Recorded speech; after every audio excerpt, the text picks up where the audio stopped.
Hello, everyone, and welcome to the Transfer Show, but also with the Black and White Army. We're going to find out what they're all about, and I'm really excited to do this show. Liam's in the background, who is the head of the Black and White Army. I've got Ian, but Ian's disappeared, and Ian's back again. So this is going to be a fun show. We've got lots of little gossips to go through, and let's just have a little bit of fun. If you want to become a member, though, 99p, we've got some amazing prizes coming up. I promise you that, especially next week when we're giving away about £140 worth of credit in vouchers and stuff like that. So you can only win it if you're a member. So please consider it.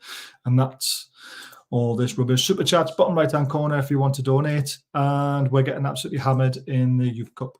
Great. Bonjour, Lee. Thank you, Lee, for the information. Some of it's going to be used tonight. Yourself, even everyone, and Les. Right, I'll quickly do the sponsorship stuff and then we'll get the guys in because I really want to get going. Diacro, absolutely amazing.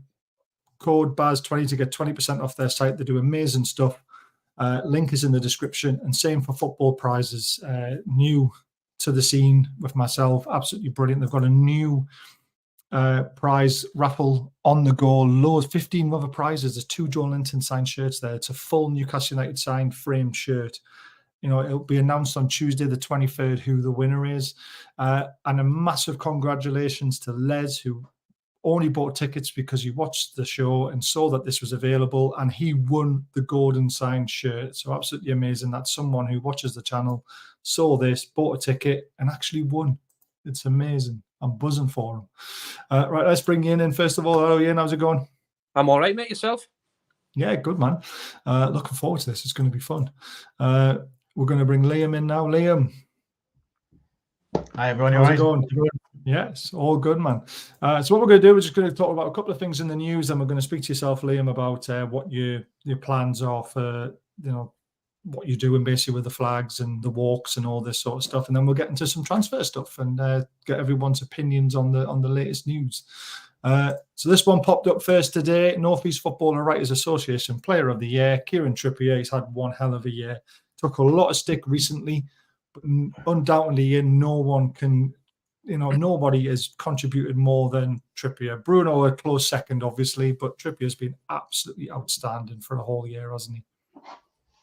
Well, not just from the year, since the minute he signed. I know everybody goes on about our big signings with Bruno and Isak and that, but for me, he's been the signing that's topped a lot.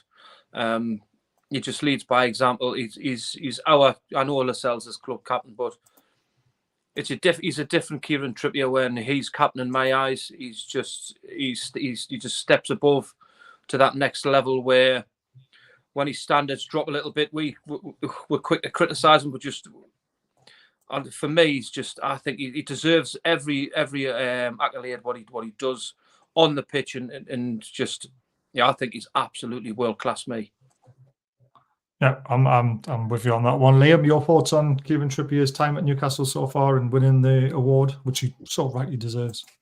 Yeah, like you said, he rightly deserves it. He's been obviously our marquee signing right at the start, believed in it right in the start. He's been outstanding for 99.9% of it. Thoroughly deserved. Yeah, definitely. Right, congratulations, Kieran Trippier. I know you don't watch the show, but congratulations anyway. Right, the next one, right? This has been winding me up, Ian and Liam. Eddie Howe not fans out, all this sort of stuff. Are the Mackhams, are they not? Nobody knows, but there's some people in our fan base who still think Eddie Howe is not the right man to take us forward. So I'm just going to show them this. 105 games, 51 wins, 23 draws, 31 losses, 49% win ratio. It's the second best win ratio of Kevin Keegan and Sir Bobby Robson. And we never wanted either one of them ever to leave our football club. So why, Liam, is Eddie Howe different? Yeah, I think it's a small vocal minority. It's got to be, hasn't it? I mean, you look at the job since he's put the loud on there. So, and obviously the press have got an agenda and a headline, as I well know over the last couple of days. It's a bad spell, isn't it? But when you look at the season and you look at the injuries that we've had, it's kind of unprecedented. There's probably a talk to be had around the medical what's going on in the medical side of things, but the amount of games that we've played and what he's had at his disposal, he's doing the best he can. I don't think anyone with a sane mind would say Eddie Howe out. I don't even like saying it, to be honest. It's horrible, isn't it? I mean, could you imagine any other manager, even Jose Mourinho, coming in when Eddie Howe did and actually saving us? How well he saved us as well. Yeah, I mean, there's a fun narrative there, isn't there, with Jose Mourinho coming in with the links to Bobby Robson in the past. But if you look at the last sort of 3 or 4 jobs that he's had, it hasn't went too well, has it? So I think it's grass isn't always greener. Yeah, exactly. Yeah, and you're with me as well, aren't you? You just can't believe the absolute crap that's been going around about Eddie Howe out. I just kind of dismiss it, to be honest, because obviously on the other show there was somebody just trying to just get at you, and we were not going to change our mind on our views of Eddie Howe. I mean, the stats there just say it all. Again, 2 of the greatest managers that's ever managed Newcastle, Keegan and Robson. I would like to see him have another 100 games just to see where his percentage would be up there. And I think the way he operates, and I think how professional he is and what he does, I don't think he'd be very far behind them, or on par with them. I mean, the game's changed from Keegan days, and the game's totally changed since Bobby Robson days. Don't get me wrong, we had fantastic players then, but I think it's a much more difficult job now what Eddie Howe's got in his hands, what them respectful back then. I just think how far he's took us in such a short period of time. People have got short minds, memories, and it just absolutely boils my piss where they can, just because we've had a bad run. I mean, Craig Hope was spot on the other day when he was speaking out. He turned around and goes that we were spoilt last season, and kind of people expected us to be where he took over. Nobody expected us to be in Champions League. Nobody expected us to get the Carabao Cup finals. Nobody expected us to finish 4th. And just to do that, we've just been spoilt. And then kind of now, that's where we kind of should have been last year, which I totally agree. For once, what he said, he actually spoke sense. So we've just got to kind of remember that we are going to have this low. We are going to have this. I mean, the injuries haven't helped, but we've just got to remember that it is a process, and just believe in what we've got. And like I said, nobody's going to change my mind on Eddie Howe at this present time. Because even to think about it, like obviously with Mourinho, I mean, his football is diabolical. I just couldn't. Very defensive, isn't it? It'd be like Sam Allardyce gears where you set up for a draw and get beat 1-0. I can't put myself through that again. Not a chance. Definitely not. I mean, we've got the defence to do it, to be fair, but if they're all fit, I don't want to watch it. No, it's a painful watch. I would rather us have. He's having a go with players that are absolutely ran into the ground, man. Exactly. So, just if we had a full squad, I would love to have seen where we are now.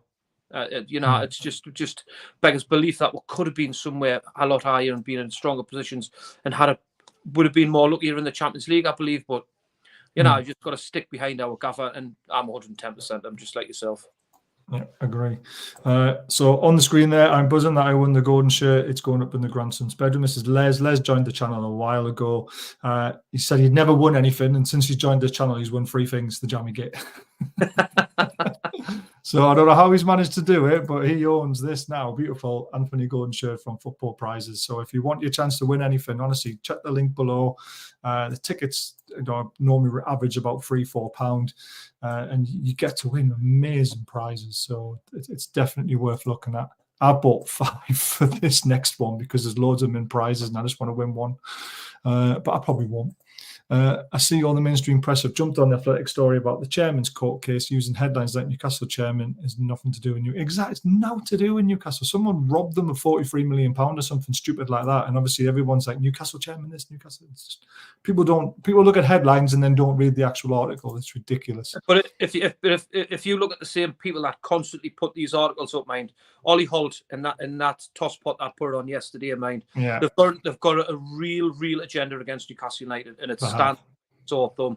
But Ollie Holt was quick to take the money to go over in Qatar for the and he put a one out about Chelsea. Who cares whose money where it comes from, or like with Chelsea's money. That was a while ago, wasn't it? It doesn't matter who they spend, but all of a sudden now, because it's Newcastle, it's just a massive agenda, and it's journalism. I think they're just trying to get bites off us because they know it'll Of come course they are. 110 mile an hour at them. Yeah, it's how they make the money, isn't it? With clicks and stuff like that. KK and Bobby Lawson had no FFP to hinder the teams. If only that were the same with Eddie Howe. Exactly. God knows where we'll be if we're allowed to do what we wanted to. Football managers result-based performance, but there are so many reasons for our current predicament, and none of them are down to Eddie. I'm certain the club hierarchy are right behind him. I couldn't agree more. Couldn't have put it better myself, to be fair. You're right, Gary V. It's a years-old story. The family did it and have been kicked out of numerous courts, and now their assets are frozen. There we go. It's got nothing to do with Newcastle. Yeah, hit the like button, guys. It really does help. Howe's record was even more remarkable considering the Messi was given. Keegan had a ton of money, and Sir Bob had a good team, low on confidence. Eddie deserves more respect. I mean, both of them had Alan Shearer. Yeah. That says everything, doesn't it, really? Bruno doesn't want to go. Nobody wants Bruno to go either. Poor journalism, definitely. And it's been going on for 3 years, Les. There we go. It's been going on longer than they've actually owned our football club, but yet it's the Newcastle United issue. It's crazy. Les, thank you so much for that £5 donation. That's absolutely amazing. That'll go into the prize pot for stuff in the future, and maybe a new green screen if I can't fix it. Right, that's the little stuff. Now let's get on to Liam. This is the bulk of the show, and then we've got the transfer news stuff afterwards as well. So talk us through these pictures, Liam. Yeah, so that's our inaugural march that took place on the 13th. So I suppose probably better off starting off how the group started. So yeah, season tickets holder. I've been going to games. So there was a spell where I was in the army and I didn't go for a number of years, and then obviously the Ashley years as well. But I think it was born out of, well, it was born on social media actually, and I'm 39, so I'm not a spring chicken. So, but it was about the atmospheres around. I think what shocked me was Milan away was very, very flat. Wembley was very flat in the final. Dortmund at home was extremely flat, which at the time was kind of a weird one because we were still in it. And then Crystal Palace we won, I think it was 3-0, we won at home. And again, it was very, very flat. So there was a couple of us online that seemed to be backing up each other's arguments, saying that the atmosphere isn't where it should or could be, especially in some of the biggest games in our recent history. We seem to be backing up each other's arguments. So we said, well, rather than kind of criticize and I don't know what you guys find, and I don't know what those in the comments find, but as a fan base at the moment, we seem to be criticizing various different people, whether it be perceived tourists or members or day trippers or 32,000 season ticket holders that don't sing or chant. There seems to be this kind of conflict. So we didn't want to go down the route of just sitting there and criticizing and not doing anything. So we got together and thought, well, what can we do? Quickly created a social media account and on our thoughts, and we got a bit of interest, and then we had a couple of members from War Flags message and say that was something that they were kind of interested in. And I don't know if anyone remembered, but I think it was in War Flags infancy, there was War Hiem, and before that I think it was Gallagher Flags, and there was a group that used to meet at the North Terrace bar. I think it was under previous ownership because I think it's more food led now. But anyway, people would meet there, generate a bit of an atmosphere within there, and then they would go out on Leazes Park with the flags, and they would do a walk. So essentially, we started a kind of a collection of like-minded people that wanted to sing and chant and create that atmosphere. It can be bouncing. There is games where it is bouncing. You know, I obviously looked at Paris. You know, the home one where it was 4-1. It was a fantastic incredible. Yeah, and everyone's out of the feet. And I know that, you know, again against Arsenal, it was flat until I think Havertz did the long staff tackle. And it takes those big moments in order to get the crowd going along. And there's multitude of reasons for that. And it's not paved. We're not naive, so it's not paved without its difficulties. There's stuff around ticketing. There's stuff around where people are sat. There's all sorts of issues that are long-standing. But we'll try to do something about it. So speaking of War Flags, we ended up speaking to the club, speaking to the police, speaking to the council, and thought, well, what can we do? And kind of nicking, I suppose, the old flag walk that happened at North Terrace, we thought that would be quite a nice place to start. It was pre-approved. You know, the police were aware of it in the past. Luckily, the people that were there, the club were happy with it because it had been something that had been done before. So that was kind of the starting point. The group's grown a little bit. So we've got sort of 12 people that are involved. And then we'll kind of pushed it out from there. Anyone that started a group, even a YouTube channel, you'll know yourself, it's not an easy piece of work. It's like, no, and it's ridiculed a little bit, and there's massive opinions on either side, and I think when it comes to atmosphere and crowds and how they're generated and why they should be generated, there are like massive polar opinions, and some of them are really, really strong on either side. They are within our own group. There's some people that prefer a different style. There's some people that will prefer something else. So it's about kind of like trying to manage that and come up with something. So also I should probably add that starting any group like this, I mean, you'll notice the logo behind us is riddled with some issues and some sort of historic things around, dare I say the H word, but hooliganism and football related violence. So met with a lot of kind of sort of skepticism to start off with. We pushed it out. We didn't know what to expect. Police kept on asking for numbers. The club kept on asking for numbers, and we didn't really know. So a group of us met at the Labour Club for a pint at 1 o'clock. We'd sorted some flags out, as you'll have seen, and then made our way up to Leazes Park. And I'll be honest, we were shocked at the amount of people that were at Leazes Park. So estimates are around like 200, 250. Which was like, for first turnout, I thought was pretty impressive. And I'll be honest, the demographic of that was massive. It was, you had everything, every walks of life were there, which is what we've set out right from the start. So when we did set up the group, there's an organisation called the Football Supporters Association. And they're there as, it's worth checking out, but they're there as a kind of body who protect fan interests. And you can register them as an associative or as an affiliative member. Right. And certain caveats in order to get that level of membership. So you obviously you're a non-violent, non-racist, all-inclusive group, which is what we're set out to do. So just get that in there, and then we'll kind of set off. Now, I'll not lie, I'm not sugarcoat, and I'm not gonna try and be optimistic or I'll be honest. The reception, well, you can see it for yourself. It's been in the most negative. Many things thrown at it. Having gone for so many years and come from like a footballing family that have went, like, I know that people are in their routines. I know that people like certain pubs. I know that they want to go with their mates and all of that kind of stuff. So like, we're well aware. We've done all that. We've done the away coaches.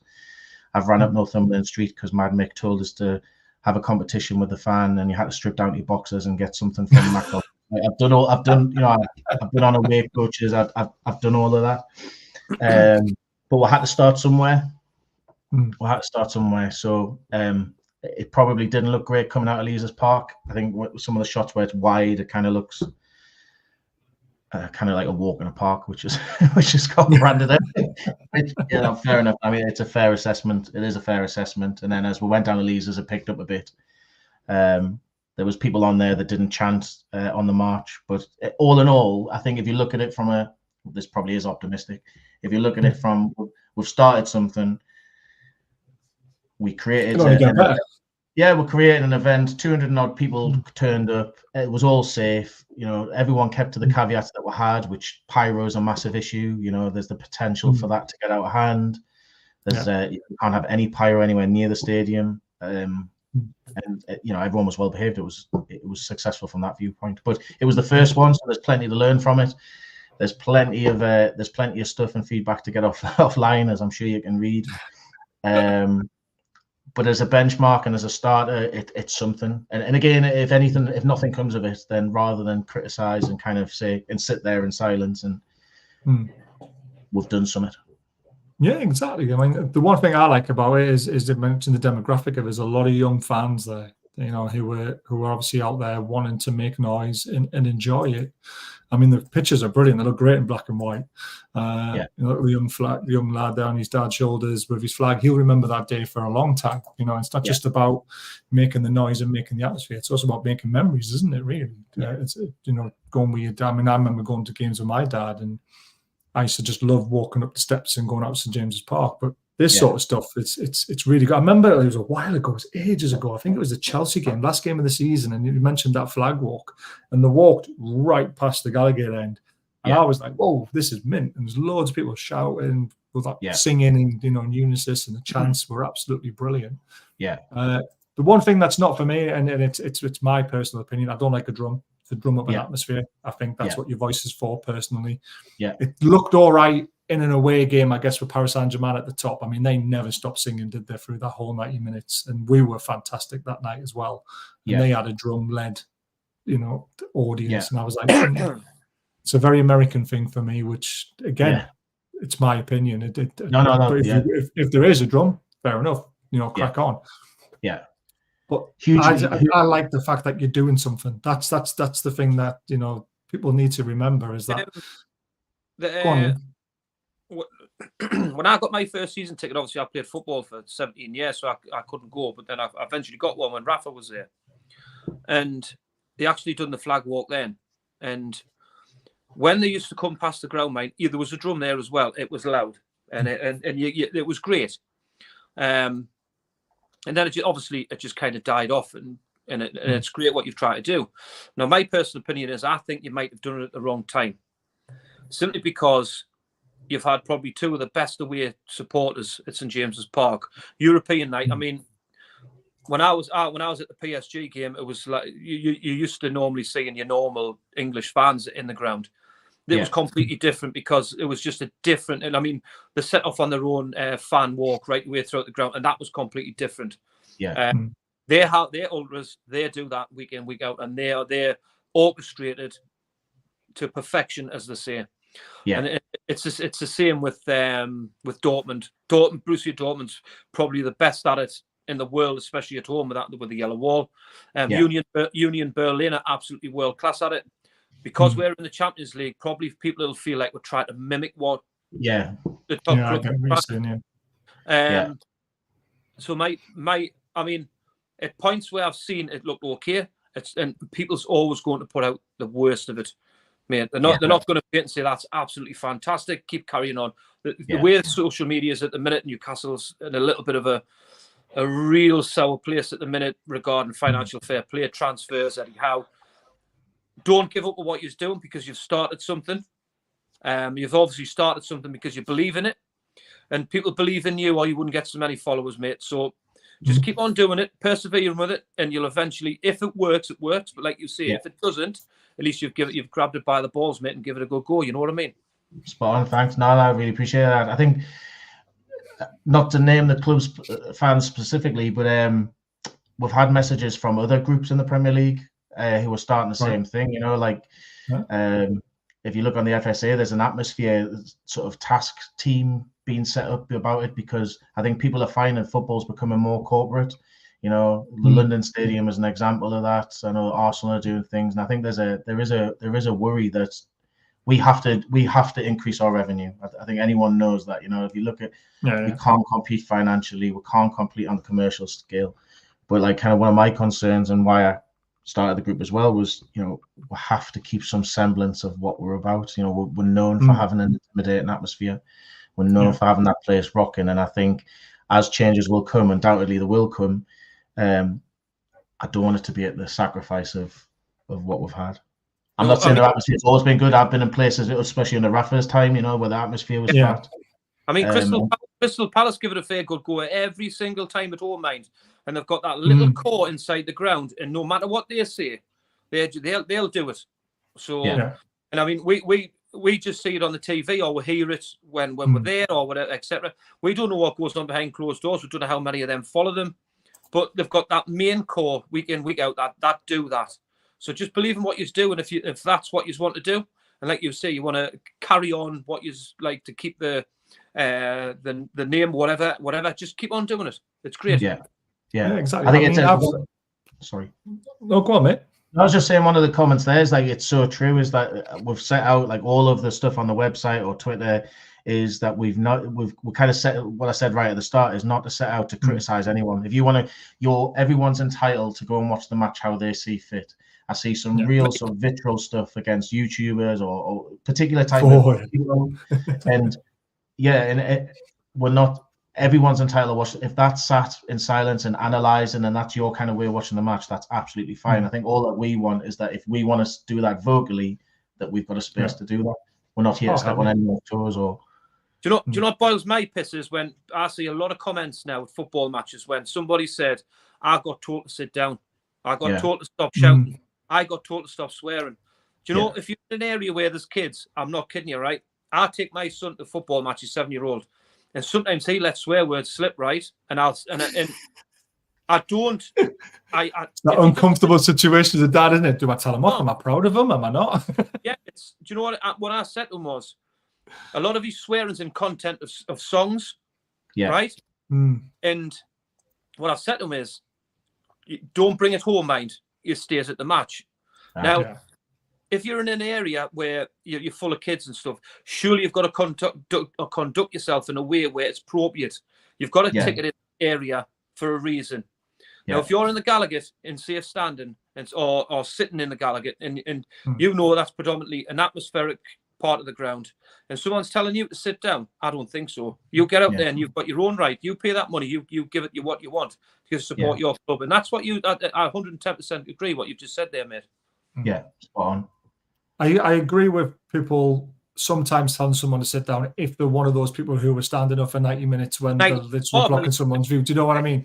Yeah. I stand up at times, but I only stand up when normally someone stands up in front of me. So it's like when you get near a goal and you think something's going to happen, you all rise at the same time, don't you? Yeah. I will stand up and give the referee a bit of crap every now and again as well. And I've never, ever been told to sit down ever, because I think they realise I only do it when I'm really animated and something on the pitch has made me jump up out of my seat. So I'm not spoiling the view and I'm not stopping them from seeing the game. I think I've seen a few people being told to sit down because they're constantly on their feet and they're not in a safe standing area. So it's context into why they've been told to sit down sometimes. I think there was that big letter, wasn't it, where the guy got told from the club he needs to start sitting down, but nobody knows how long he was standing up and how long he was blocking that person's view. So we need more context on it sometimes. But I've never been told to sit down, and I do stand up quite a bit when it's appropriate. I think that's probably the best way to look at it. The other thing I want to touch on, I mean, I've been going to games since I was 9. I'm 42 now. And St James's Park has always had an amazing atmosphere, but it's never been a 90-minute atmosphere. So some of these people say the atmosphere is dull or boring or it's not up to scratch. Sometimes the crowd get that intense in the game. They find it hard to sing sometimes because you're on the edge of your seat, you're nervous, and things happen. So I mean, we could be amazing for, say, 30 minutes of the 90 minutes, and that atmosphere at that time is what you take home with you sometimes. And I don't think St James's Park, me personally, has ever been a 90 minutes atmosphere. I don't know if you guys agree with that or not. And whether we should be, I don't know. But I don't think it's ever been a 90 minutes atmosphere.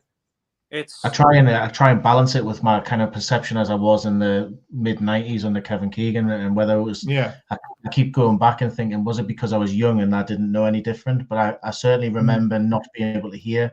I remember like it was deafening, you know. But again, it's about that context of whether I was younger then, whereas now I used to always think it was the first 15 minutes when the Kevin Keegan days where a big tackle will go in, we'll get up, you know, but then we'd settle down into the game, and then, you know, it peaks and troughs, doesn't it? It goes up and down, up and down, up and down. But it was never 90 minutes then either. Even with, I mean, the best atmosphere, my best atmosphere ever personally, I mean, PSG is up there, it's second, but the Man United 5-0 win. Yeah. But even then, we weren't singing for 90 minutes in that game. Yeah.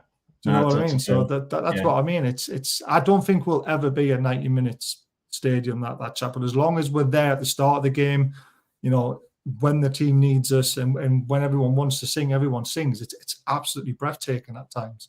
Yeah. But I applaud what you're doing, because I think we need something like this, because I think you're all right. The atmosphere has gone down a bit, and I would love to see it at away games as well. But I don't know how possible that is as a group, because that's when it really catches the eye more, is when because our away fans are amazing anyway, regardless, to sing for 90 minutes, which is what you do when you've had about 12 pints on the bus on the way down. You can't keep your mouth shut.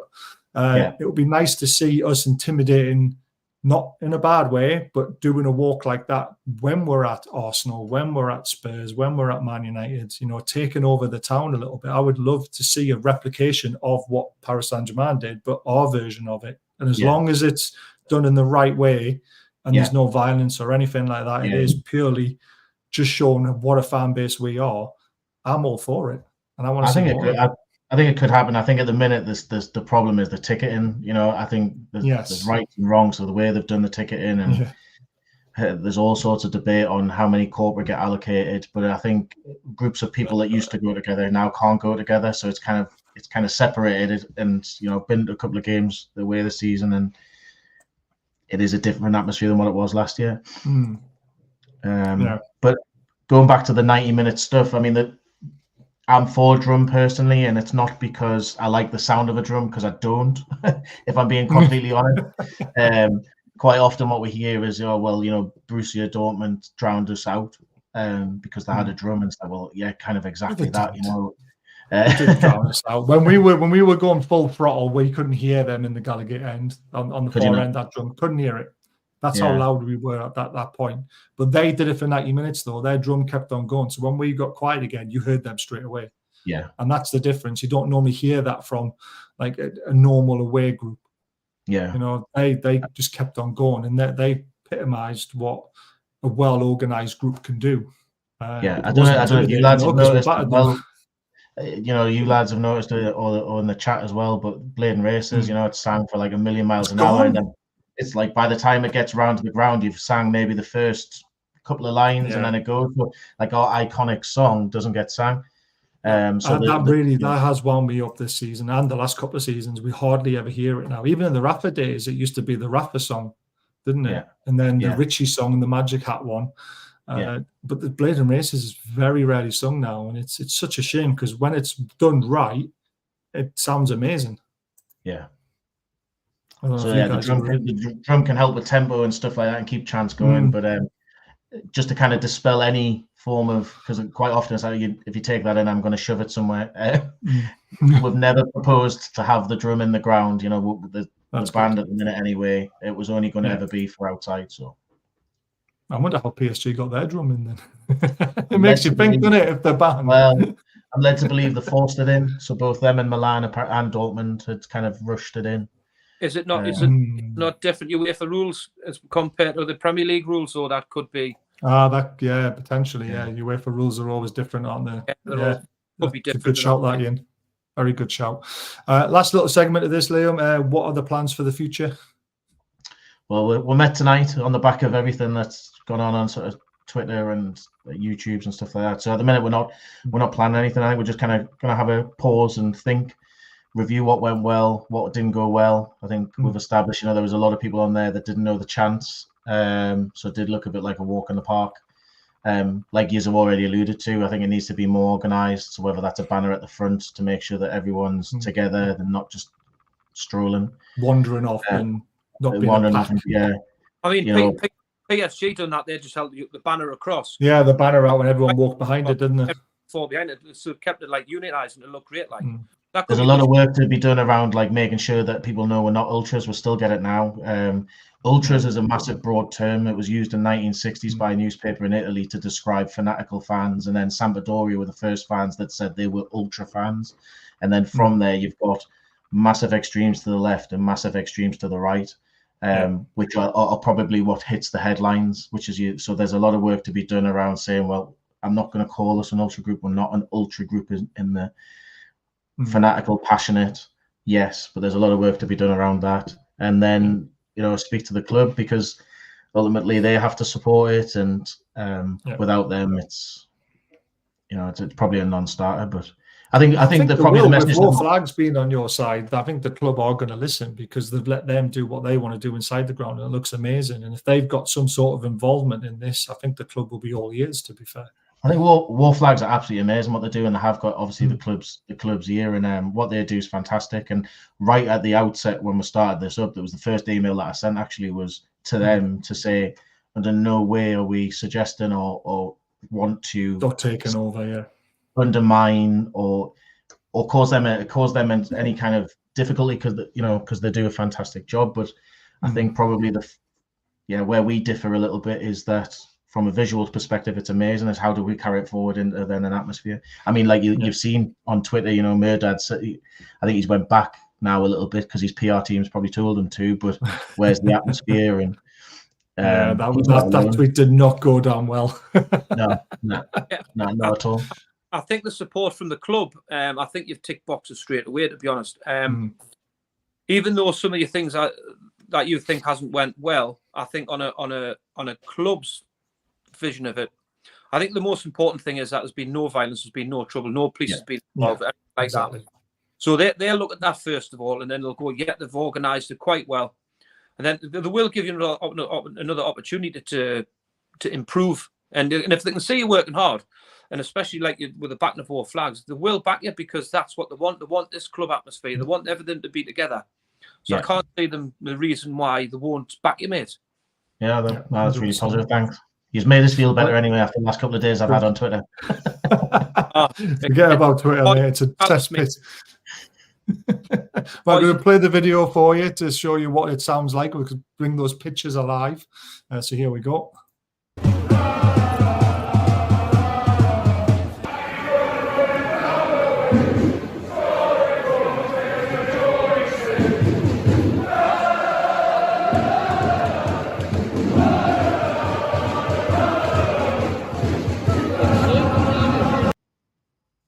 Yeah, looks good, doesn't it?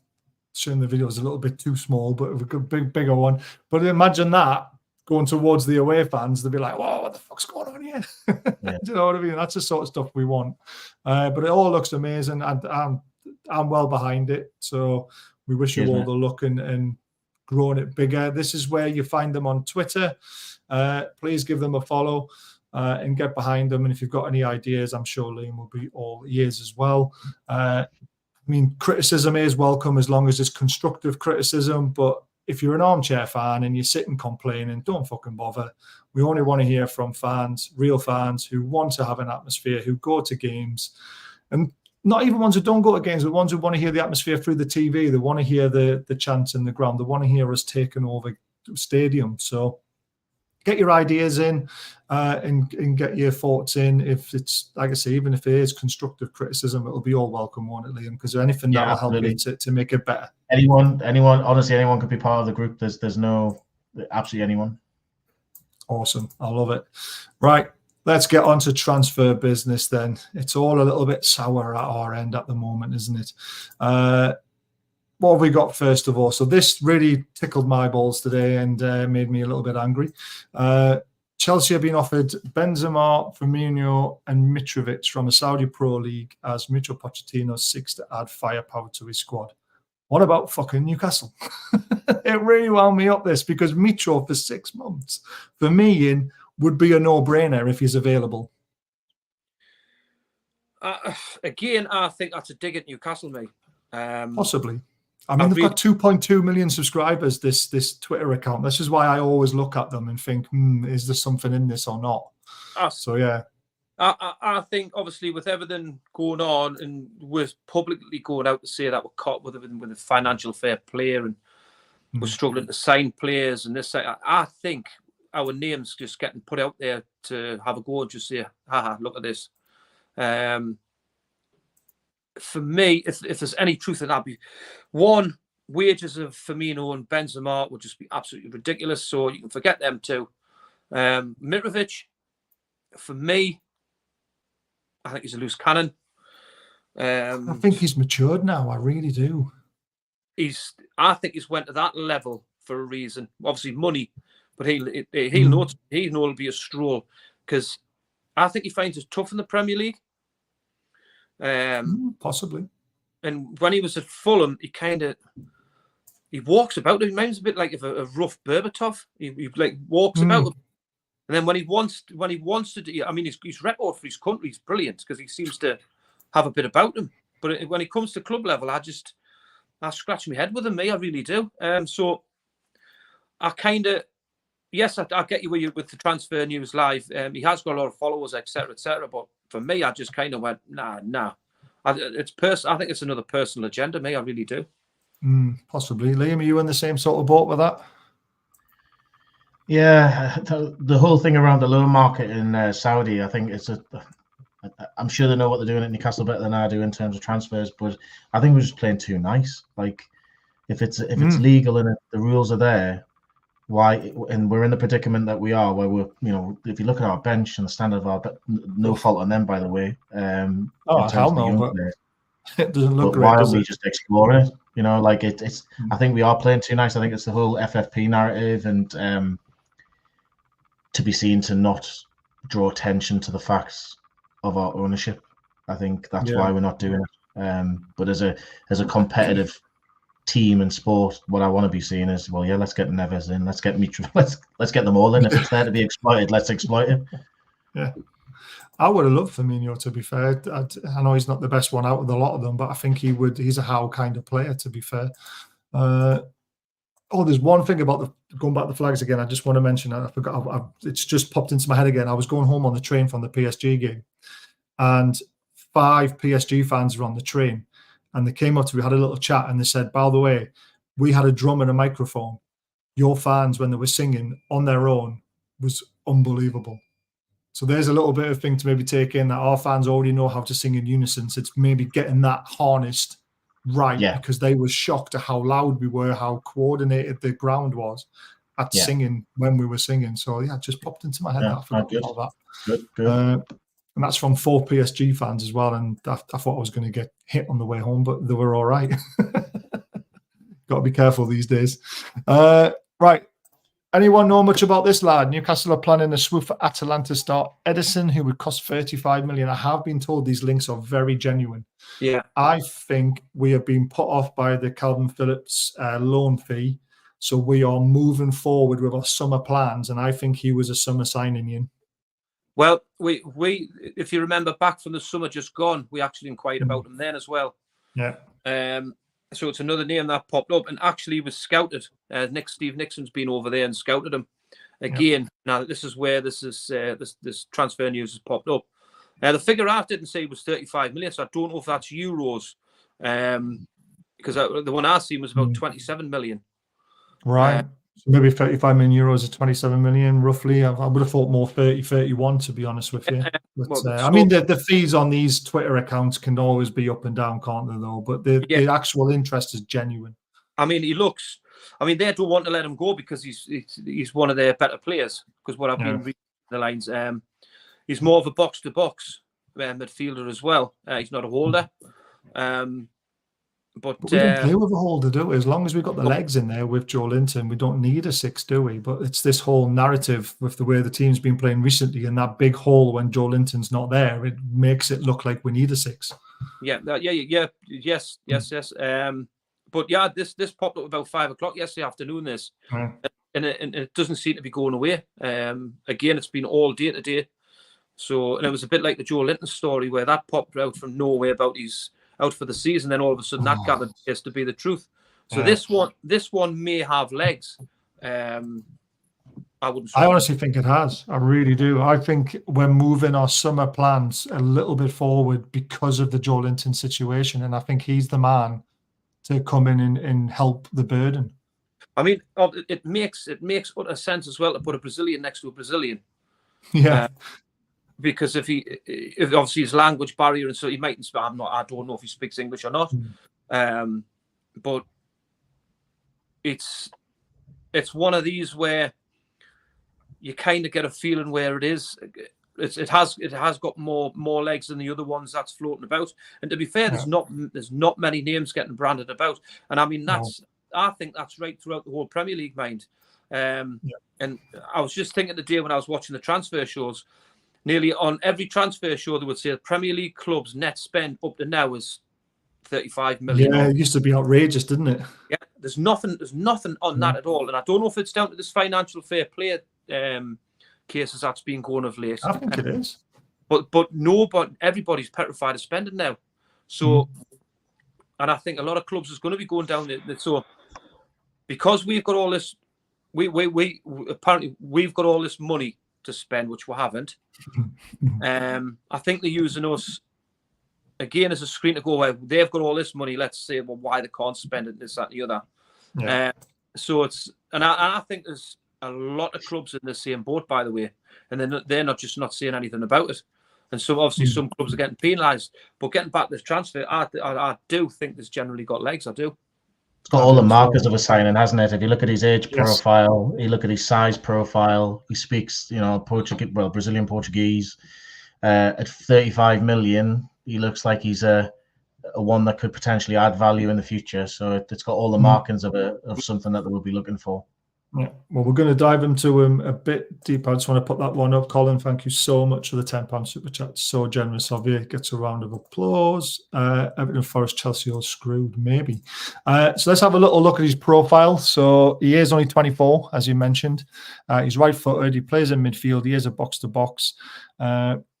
His SOFA score 7.24 is very good for the season. That's a very, very good score. You can see by his heat map, you don't really know where he plays. He's everywhere. But you can see the hot spots are either on the left-hand side, the right-hand side, in the middle. So he obviously covers everything, every game.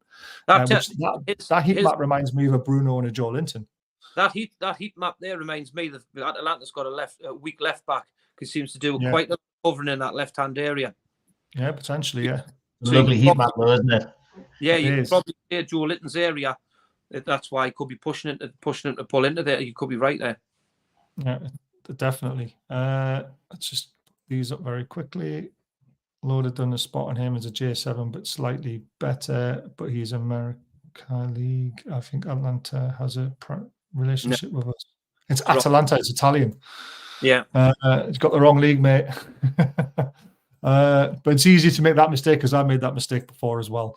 So this season, he's played 20 times, started 19. He averages 83 minutes per game. He's been team of the week twice. He's got 5 goals, which is actually very good. His expected XG is 2.66. Scoring frequencies, probably 1 every 4 or 5 games, which isn't bad for a midfielder. Big chances missed, 3. So he could have 8 goals if he was a bit more. Nobody's ever got a 100% record, have they? These are the other stats I love looking at. He's got 1 assist. His expected assist is 1.35, which is not too bad. He averages 61 touches per game. He's created 2 big chances. His passing accuracy is 84%. 80% in the opposition half, which is very high because it's very difficult to do that in the opposition half.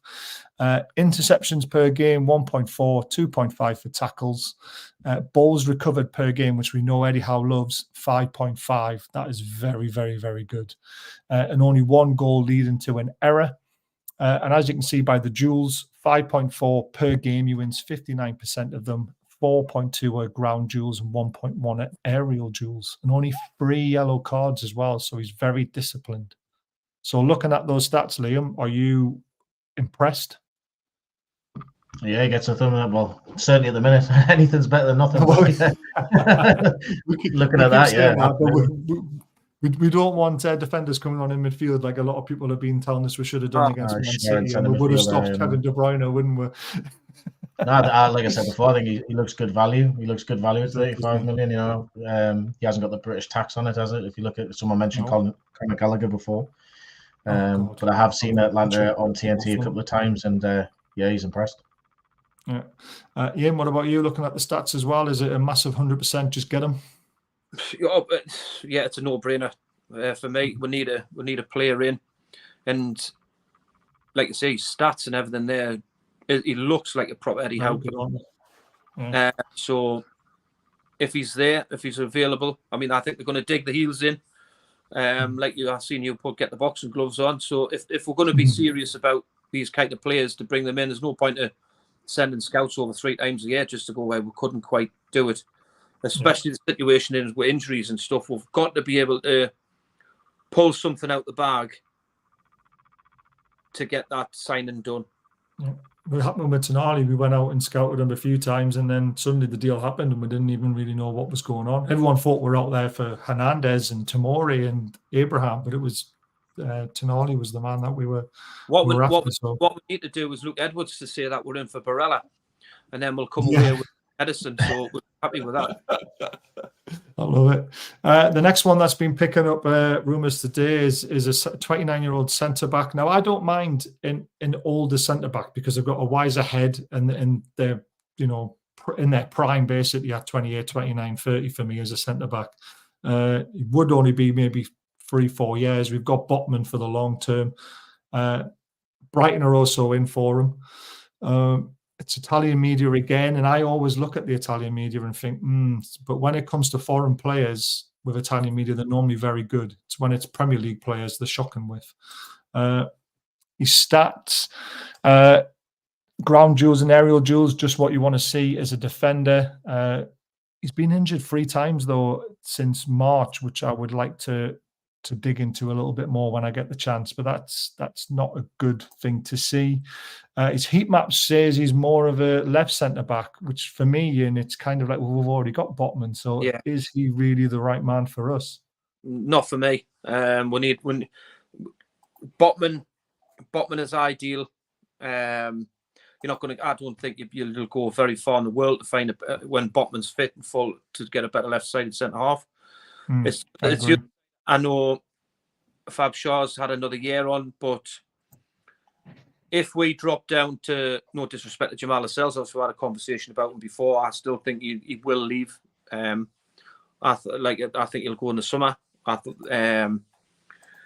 we definitely need a right-sided centre half. But I thought they would go down the young route of Sven Botman's age for the future, rather than I can see if there's any truth in it, experience along that way. To be perfectly honest, I don't know much about the player at all.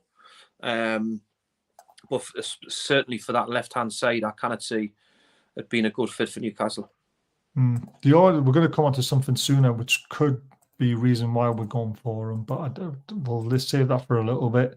Here's some more stats on him, other things to really take into consideration. 66 touches per game, passing accuracy 92%, 95 in his own half, and even 87% in the opposition's half. So I know he's only a defender and he's probably not trying splitting passes, but at least he gets the ball to the midfielders. So Bruno would be happy with someone like that. 4 clean sheets, not too bad. Balls recovered per game, 4.7, which is very high. Total duels won, 59% of them at 3.4. 52% with ground duels and 63% with aerial duels. He's only got 1 yellow card as well, so that's not too bad. Liam, what do you think? Is it just kind of like a one that's just come out of the frying pan and it's not happening? I think, as Ian's already said it, to me, the age profile of him, it doesn't make sense. He is left-footed. I think that's a rumour. Can't see that happening. No, we'll get rid of that. I would like another Italian though, because I think the balance. Yes. I think the balance with Tonali, the poor bloke doesn't speak any English, does he? He must be on his Todd in the training ground. So I like the idea. Plenty of time to learn it though, hasn't he? Well, that's it. I would love Tomori though from AC Milan. He would be my nice class. Yeah, I just can't see it happening. Right. This is why maybe this rumour's come about, because there's another rumour come about that Dan Burn could be off to Luton or potentially Crystal Palace. Now, this is a weird one for me because it's kind of like the progression that we need to go down. Obviously, Dan Burn's been brilliant since he came in, but I think he's now he's basically peaked, and I think he's now really not required as much as what he was when we first signed him. So do we cash in because of FFP? I seen that late on, and then I thought, do you know what it is? He's a Luton type of player, him, and on a small pitch, I think he'll do, because he won't get exposed as much. No. And I think you're right about him peaking. I think we've seen the best of Dan Burn. I think he's been absolutely fantastic, and if he does get sold, do you know what it is? You can go away with his head held high and just say, do you know, I played in the Champions League for Newcastle United. Yeah. I've played in a derby. We've beaten 3-0. I've been to a cup final. Been to a cup final. And again, what was that? It was 16 million plus add-ons, wasn't it? The fee? Yeah, 15, 16 million, then a few add-ons maybe. At his age as well, 33, isn't he? So at his age, we'd actually make money on him after he's played for a season and a half. I think that would be fantastic business if he does, as long as we there's a replacement, because at this present time it'll be absolutely suicidal to let anybody else go in that back line, because he doesn't trust Hall at all. So we do have Tino as well, as supposed to play at left back, and then Hall is a backup. Yeah, and my point is as well, but if Botman goes down, I know Sharp can play on that left-hand side, but we don't seem to have that fluency across the back line when Shaw goes into left centre half. We kind of feel a little bit disjointed, if you know what I mean, and it's square pegs and round holes, and it just doesn't fit for me. So if we're going to get quality, money quality wise for him to sign, for the transfer to go through, we've got to have something already lined up to use that money straight away. It's no good selling. It's no good selling Dan Burn and then using that money for a Calvin Phillips loan to come in. That's just not for me. You've got to get us somebody better, with Wood all over again. That makes sense, doesn't it? It's like Chris Wood all over again. We bought him and sold him and only lost 5 million or something on him, or even made a little bit of money on him. So I think with FFP, you say Dan Burn signs a 2-year contract with Luton for 15 million. That's worth about 45 million in FFP, if that's how it works. Something stupid like that. Yeah, it's spread out. It's mad. Yeah. So I can't see it. I think Dan Burn might be there as I think Eddie likes his Geordies there, doesn't he, to give them the kind of. Does, but he's got enough of them now. Yeah. Got Miley, Anderson, Sean Longstaff. But he's trusted him, hasn't he? I mean, he's trusted Dan Burn a hell of a lot. So he obviously has faith in him. But like I said the other day ago, when they said we're going to may have to sell stars, I said again, don't have to. Amanda Stavely turned around and said all of our players are stars. Yeah. So that bracket falls throughout the whole of the squad. There's just the media jumping on the bandwagon of the 3 main players. Oh yeah, of course it is. Well, we're not selling any of them. And it's basically for the media to go, how I come into my paper and come into my websites and get loads of clicks because I'm using their top 3 stars. Like we said about Sean Longstaff's worth quite a bit of money for financial fair play to move these players forwards. Now, stepping stone players is exactly what Dan Burn could be for potential. The same with Sean Longstaff, and there is, I can see the reason why. The value in it. That's correct. The value in it, 1,000,000%. If there's going to be something there, but we must have something coming in the other way. Yeah. I mean, this decision will be taken out of Eddie Howe's hands. To be honest with you, the club will say to him, "Right, we are selling Dan Burn because it makes financial sense." The same thing with Chris Wood. I don't think he wanted Chris Wood to leave, because he had 3 strikers. Yeah. And he knew about Wilson's injury record, but the financial situation was too good to turn down. So if you can sell the likes of Dan Burn for 15, Wilson for 20, Sean Longstaff for 30, Miggy for 20, you've almost made 100 million there. And then there's FFP goes out the window a little bit for a couple of years. Yeah. We don't need to sell a big star because you've just recuperated 100 million by selling 4 who are quite easily replaceable. Yeah, and then if you shift the likes of your Manquillos and your Richies and your there's all them to go as well off the wages.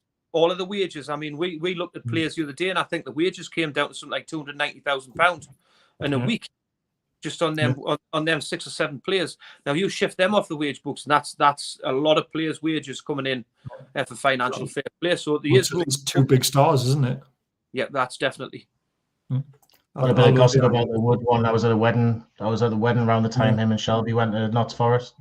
And on my table was, well, I'll not say his role, but he was involved in finance at Notts Forest. And Steve Cooper didn't want Wood or Shelby, but it was the head gaffer who said, no, you're going to go and buy him. And they were like, it doesn't make sense financially. So it was their owner who wanted them both. But then obviously Woods turned out all right in Shelby's lawn. Woods turned out perfect for them. He scored against Man City to get a point last season. He absolutely trounced us at St James's Park, the prick. It was like, oh, God. So this is one that's still lingering. I personally don't see it if the other lad comes in. But apparently they're negotiating on the deal. I think if it is going to happen, then we let the other lad and we wait till the summer. But this won't happen until right near the end of the window because the price comes down. Man City will get a little bit itchy feet. You know, are we going to keep him for another 6 months? Is £135 a week, £1,000 a week wages that wants to be covered, they might drop their demands a little bit, Liam, and we could maybe still see Calvin Phillips potentially as a stopgap. I'd like to see him. I remember like kind of Phillips at Leeds and England when Southgate brought him in, and I really liked him. I liked what he was doing, and he obviously fits that slot of 6 perfectly, doesn't he? There was a bit of banter because I sit close to when they're warming up on the sidelines and stuff, and he was getting a bit of stick saying if he likes Greggs and stuff, and he was laughing at that. And so it's something I would like to see. Kind of, pay the fee. Was it 7 million or something? They're saying now. That's a lot of money though for a loan for 6 months. I think that's why we won't entertain it. I think the end of the window, Ian, I think that could come down to maybe 4, 5, and then we might perk our ears up again. Well, obviously, I think it was 3-4 days ago, they said would walk away from it just simply because Man City is stubborn. We are stubborn. And we're just not going to do it. Now, I put a thing on Twitter and it just popped into my head because I watched, obviously, our documentary, and it reminded us of the bit of the Gordon deal this January last year. And Staveley came on, and Amanda Staveley came on and says, they're bluffing. They're absolutely bluffing. Yeah. Because the price tag for Gordon, because he was supposed to be going to Chelsea, and they wanted more money, so the inflation was up, and they just turned around and goes, "Nah, we're not budging," and this, and they got back to us before we actually forced the deal. Now with Phillips, he obviously wants to come to Newcastle.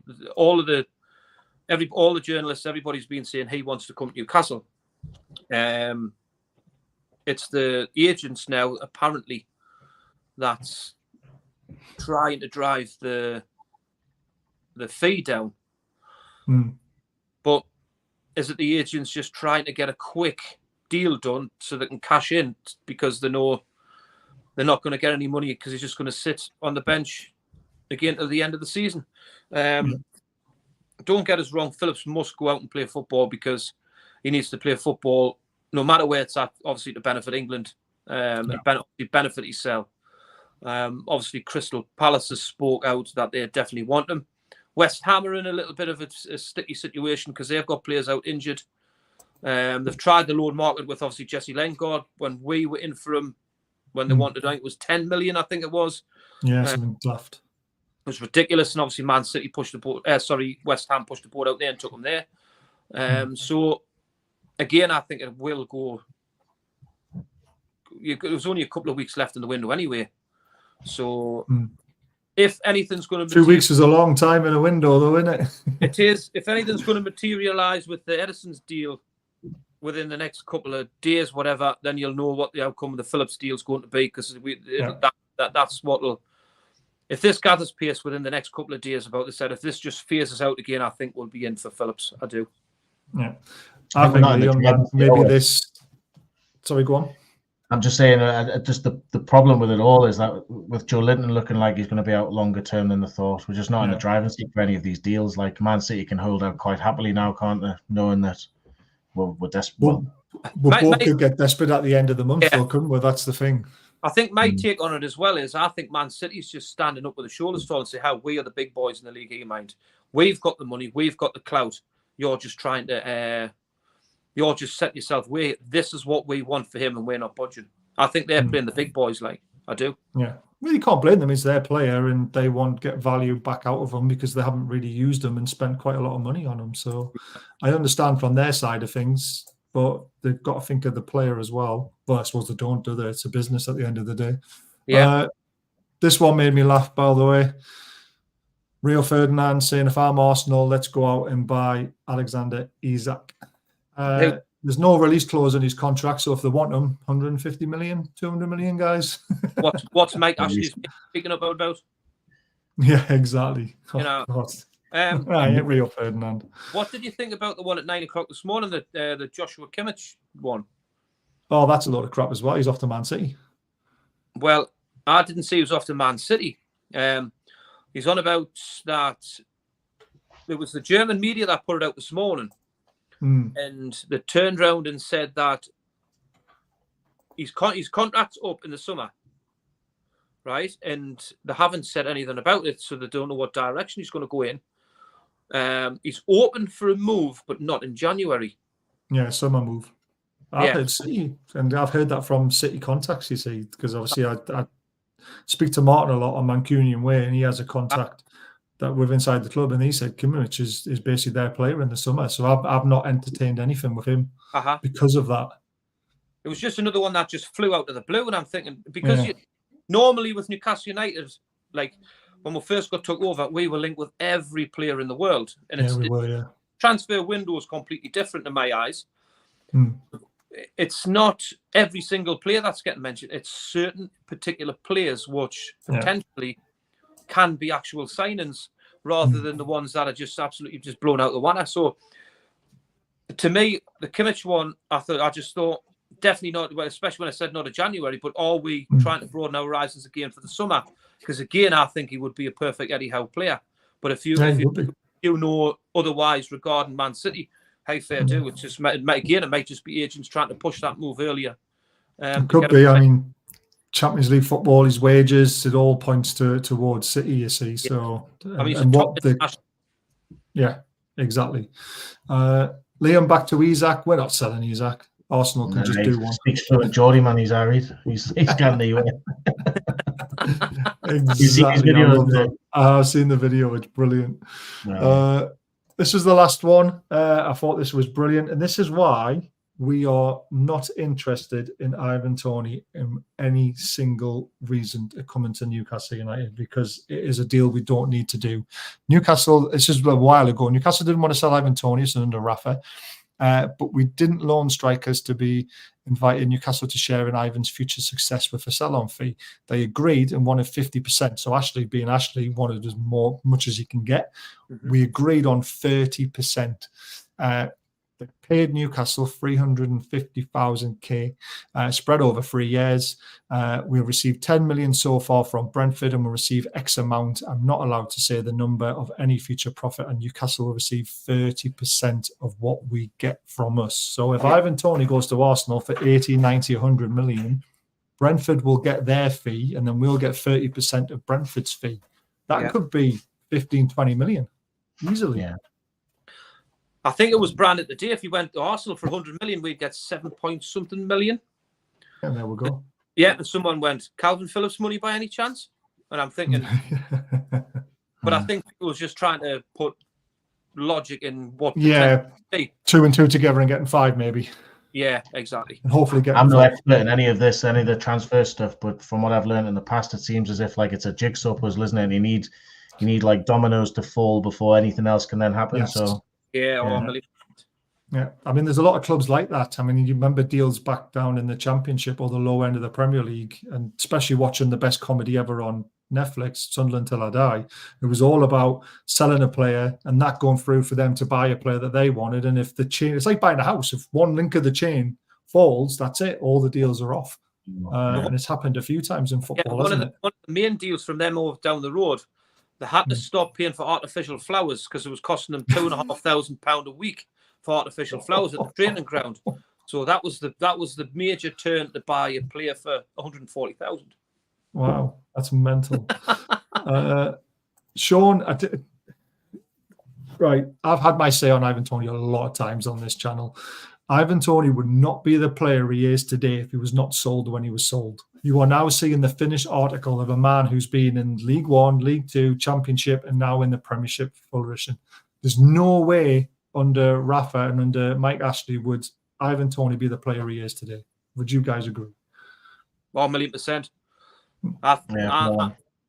He's probably the only proper number 9 that's about these days. That's good, like he has. And he wouldn't have learnt his trade by doing that, by just sitting about, floating about, not getting a proper chance. He's been, as much as he's been a clown, he's done it the proper way, coming right the way throughout the ranks, and deservedly so. He plays for his England, and I've seen his interview today at Tea Time.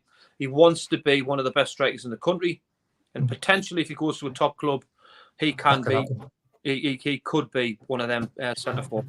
Yeah. But the only way he's become that player is because he went to Peterborough, he was believed in, he then moved to Brentford, he was believed in, and he went through the ranks, and then he started doing it with Brentford in the Premier League. And like I say, he wouldn't have got that chance at Newcastle. Go on, Liam. No, just sometimes you just see that, don't you? You see like a play in a club click, and then it's magic, and then sometimes when you think it should, it doesn't. So yeah, it's one of them. Yeah, exactly. I mean, and let's be honest, how many chances would you got under Rafa? I mean, None. Exactly. He trusted in Hosselu, didn't he? Well, we had to sell. We had to sell Tony to buy Hosselu. Yeah, and do you know what it is? When Hosselu came, he was absolutely superb in the air. He won every flick on everybody. And I remember his first goal, honest to God, he slid in, kicked it off one foot, and it hit the other foot and bounced over the goalkeeper. I'm sure we'll play Southampton at home. But I mean, look at him now. I mean, he's playing for one of the best clubs in the world. You know, it's just... And scoring goals and for his country. And late bloomer. Yeah. So, you know, you get right moments in your career where you find the right time. You be lucky to get that break. And Ivan Toney's done exactly that, to do that, to get that break. And he probably will go on to be... Wouldn't surprise me if he signs for Man United or Arsenal, to be honest. It wouldn't surprise us one bit. Yeah, I absolutely agree. Man United would be a shout, wouldn't it? Yeah, they're crying out the game. I think he wants to go to London, though, or stay in London, doesn't he? But we'll see. Right, that's all the content I've got. Anybody know any other rumours that they want to quickly shout out that we haven't covered? Anyone think of any? I mean, there's not many around, is there? It's not. Nah. I didn't think so.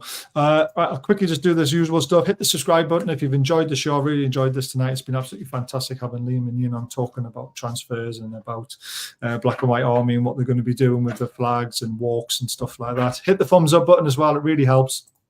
Massive shout out to my sponsors, Diet Crow, who are going to give away a $40 gift card on the 22nd of this month. 20% off for anyone who wants to buy anything, though. We need a 14 on the back of that now because we have a new Macam Slayer.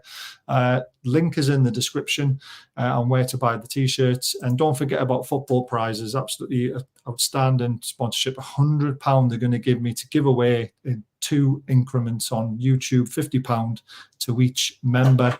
And you can go on their website, buy tickets, and hopefully you'll win an amazing prize like Les did with the Anthony Gordon shirt.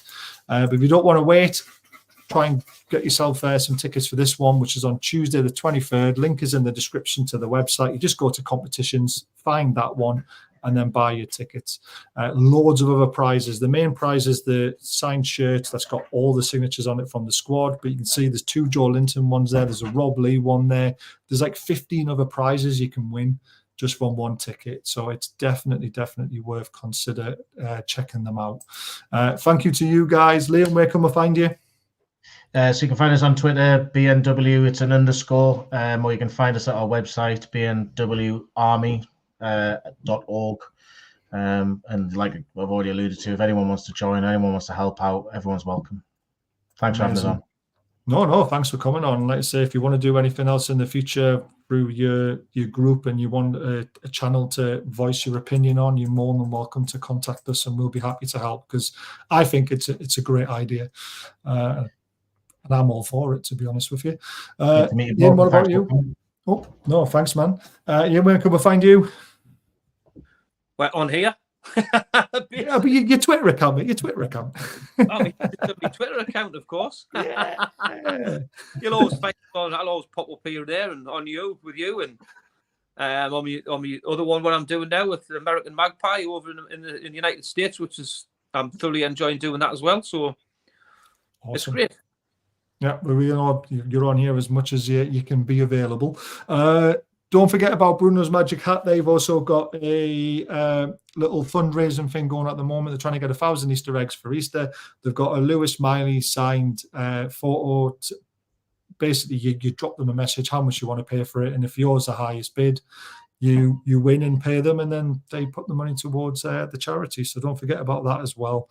I will be hopefully announcing a big charity push on the 22nd when we do our prize draw. I've got football prizes coming on to talk about what they do, and I want to get them involved, and we want to do a massive charity raffle and hopefully raise a lot of money for some needed places. But that's it, everyone. Thank you very much, and we'll see you again soon. And don't forget, drop us a message on Twitter if you ever want to chat about anything. We're open to any discussion as long as it's sensible. Thank you.